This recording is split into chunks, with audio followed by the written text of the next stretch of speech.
Hello everybody, Michael the Librarian of Magic here, finding and cataloging the magical and pointing you to it. Today is October the 17th, and I've returned with another Halloween drawing, another villain, another treat, spooky treat. Spooky, I don't know. Same disclaimers as always apply on these videos. See the first video in my series if you want to know what I'm talking about with that. And with that out of the way, today's drawing. Lucifer, the cat from Cinderella. I decided to pick a drawing of him in a particularly devilish pose here. Lucifer, of course, being one of the names of Satan shared with this cat. Lucifer is Lady Tremaine's cat in 1950s Cinderella, and he's a spoiled cat. He gets spoiled by Lady Tremaine. He's given whatever he wants, and as a result, he's become hefty and soft and spoiled. He is cruel to pretty much everybody except Lady Tremaine. He's cruel to Cinderella in particular. He resents her for sheltering the mice in the house that he hopes to be able to kill and eat. And he gets annoyed with her for that. But he also has scenes where he's annoyed with the stepsisters as well. He just finds them to be annoying. He tries to cover his ears when they're around. He really only has any sort of deference to Lady Tremaine herself. Lucifer was sort of imagined by Ward Kimball, legendary animator Ward Kimball, as sort of a comic relief. He came up with this sort of cat and mouse chase scenes and subplots between Lucifer and Jack and Gus, and he sort of based all of those sequences on his own pet cat, and then they sort of evolved from there. So that's kind of part of how Lucifer came to be. They felt like they needed a comic relief, and they expanded on the cat.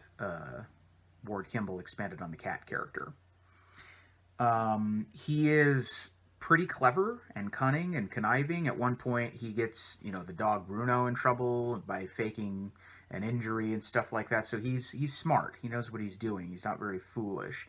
In fact, he even seems to be more cunning and conniving than the pretty oblivious stepsisters.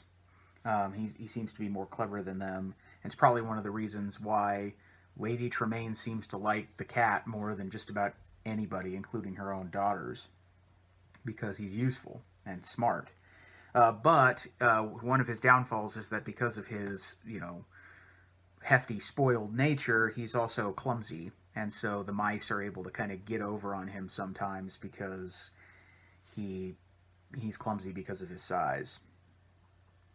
The vocalizations, he doesn't have any speaking lines or anything like that. He's a pretty traditional cat, but the vocalizations of Lucifer here were done by June Foray. And if you've learned anything from watching any of my videos, it's probably that, especially in the classic era, June Foray was probably involved and has an immense career that if you're interested in voiceover work or animation at all, you are going to come across her a lot.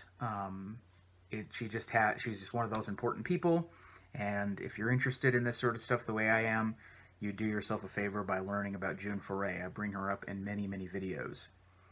Since 2001, whenever Lucifer is needed for one project or another, whether it's various shows or video games or things like that, Frank Welker is usually called upon. He's another person that if you're interested in voiceover work at all, particularly vocalizations of animals and creatures and things like that, Frank Welker is going to come up a lot in your investigations of these things. Frank Welker is pretty much one of the only people, until the release of this year's Scoob, in the animated film Scoob, Frank Welker was the only person to ever voice animated versions of Fred from Scooby-Doo. That changed this year when Zac Efron voiced Fred in Scoob. Frank Welker is pretty much in almost all animated instances the voice of Fred in Scooby-Doo, and on into the more recent years, he's also the voice of Scooby-Doo.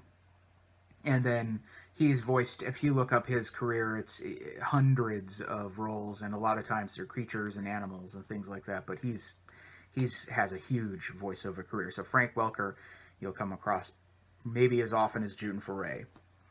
Another little interesting tidbit with Lucifer, this character has been featured in a lot of various uses besides just the classic 1950 Cinderella. He's been in the Disney Toon Studios straight-to-video sequels of Cinderella, which are Cinderella 2 and Cinderella 3, but also featured in video games like the Kingdom Hearts series, shows like House of Mouse, which pretty much every villain and secondary character was featured on at some point or another. Please bring that to Disney Plus. Disney, that would be awesome. You know, he's had various little cameos in that. There's a version of Lucifer in the Descendants series, if you're interested in that series.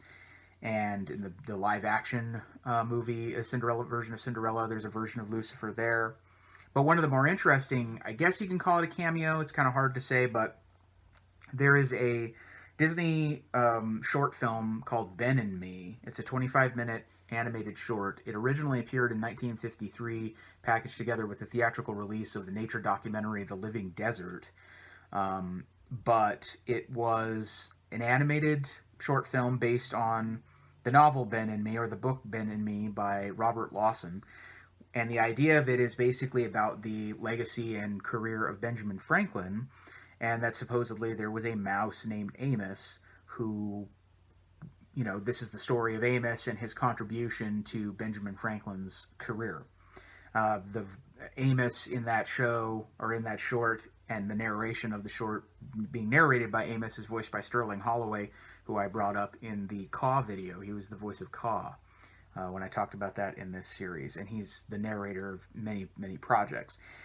Ben and Me is one that probably not a lot of modern Disney fans may know about, but it is worth finding and trying to check out. It was one of those ones that I came across a few times in my youth, and it's a little bit of a rarity, I guess you would say, but it's one that I like quite a bit.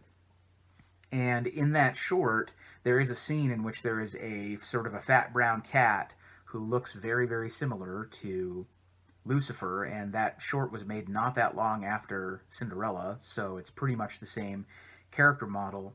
And the vocalizations of that cat in Ben and Me are voiced by June Foray, so she sort of reprises her role as Lucifer in a sense. I guess it's not technically the same cat, but really, in a sense, it is. So that's kind of an interesting, what's considered, I guess, a cameo in some circles, or Disney aficionados, or I don't know if the studios consider it official or not, but that's kind of an interesting little tidbit. If you ever come across Ben and Me, that one I'm not sure if it's on Disney Plus. I know The Living Desert is on there, and I haven't checked into watching that movie to see if the short is packaged with the Disney Plus version, or if you can find that on Disney Plus. I'll have to find that out.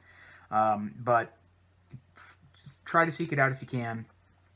It's cool, even just for the Lucifer cameo. But yeah, that's Lucifer the cat.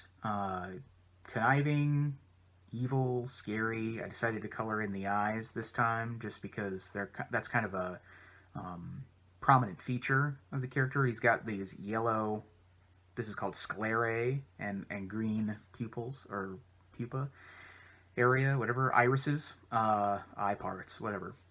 So yeah, Lucifer the cat. I'm happy with this drawing.